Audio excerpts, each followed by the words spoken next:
This video is meant to introduce you to the idea of formal analysis. And this is just a way to break down a composition and figure out what's going on inside of it. It's a little bit like kind of removing the mystery behind a magic trick or some piece of food that you ate that you just couldn't believe how good it tasted. And you kind of went in and investigated the ingredients and understood how the chef made it, how the magician pulled the trick off. So we're trying to figure that out with good works of art. And it's a great idea to do these formal shape analysis drawings of good works of art as well as crummy ones, just to try to figure out why some things work and some things don't. And eventually, hopefully, you'll be able to apply this to your own work and think critically about what it is that you're doing. So we're going to start off with just a quick kind of introduction to what a formal analysis is, by looking at this drawing right here, which is by a South African artist named William Kentridge. So we're just going to break down what's going on in this composition. And so the first thing that you got to look at if you're going to do a formal shape analysis correctly is what's the bounding box? What's the outside edge of my total composition? So for example, in this we have a really nice long rectangle. In this example, we have a little bit more of a sort of, this would be more letter, right? And this would be more landscape. So you really want to think these things through and do a really careful job of figuring out what the bounding kind of box, the outside edge of your picture plane looks like. So what we want to do is, so for example here, if I was going to do my formal analysis of this particular drawing, what I would want to do is I would want to, maybe make it kind of small over here, maybe shrink this down a little bit. And of course, this is a lot easier to do on a piece of paper than it is to do digitally, like I'm doing it for you here. But so if you can just arrange it so you can see your original, we want to just think about what's the bounding box here of the outside edge of this particular piece. So we're gonna draw with our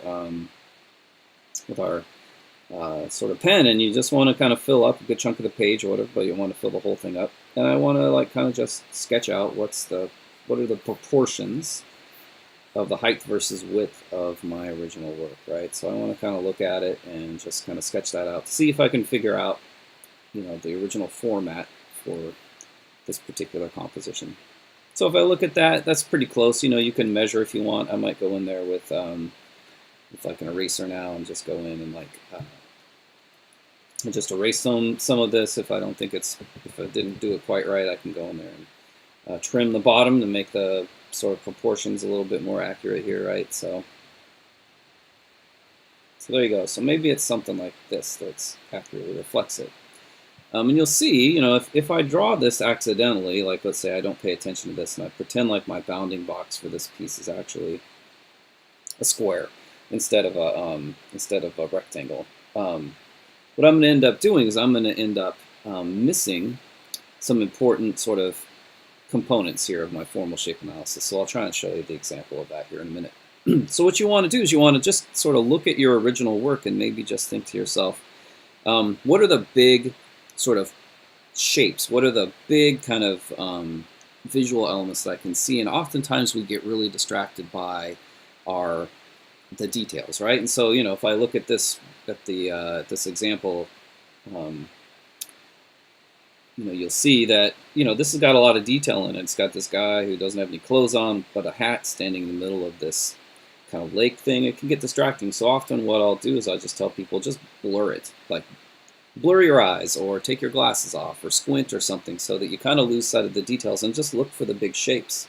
And if we do that, you'll definitely see a big shape here, some dark kind of value shapes here. So often this can be a really good way to start your formal shape analysis. And we're kind of looking for what we call positive and negative space. So in this case, the positive space would be the main sort of items, like the darker marks that we can see here in our blurry version. Or, these things here, these would be positive space, or sometimes we call it figure. So this would be obviously a figure here. And the negative space would be the empty places that are kind of around your main objects. Sometimes we call that ground. So you'll hear positive, negative space, as well as figure ground. So this would be the figure, and this area around here would be the ground. Positive space here, negative space in between this sort of loudspeaker thing in the guy's head. negative space here between the edge of our bounding box and this kind of tower that's over here. So you kind of want to look for these positive and negative space things, figure ground, and then just look for those big kind of shapes, right? So if I go back to my idea here and I go back to looking at this, what I can do now is I can just, again, really simply, without having to be good at drawing or anything else, you can just, you can just sort of sketch in what you see. So again, if I blur my eyes, I notice there's a big, sort of a really big kind of shape up here at the top that has a little variation in it, right? It does something sort of like that. And again, I can get as detailed as I want to here. There's also a pretty big set of sort of shapes down here, right? Kind of like rolls together. And then I have a very dark shape here with the hat, and then this kind of rounded shape, and then this distinctive, almost like a triangle here. Maybe this, this thing that comes off the edge right there, right? So you can kind of like just kind of rough in the things that you can see just from looking and really quickly kind of squinting your eyes and analyzing. If I notice I've made a mistake here and that this thing actually goes off the edge of the picture plane, right? Which is something you really want to like. You want to pay attention to those little details, right? So this gives me like kind of a fast, simple, ugly drawing of what's going on formally in here. If I try to do this on my wrong formatted bounding box here, I'm going to end up with, shape sort of like this, another sort of shape up here that does the thing, and then my, my figure in the middle.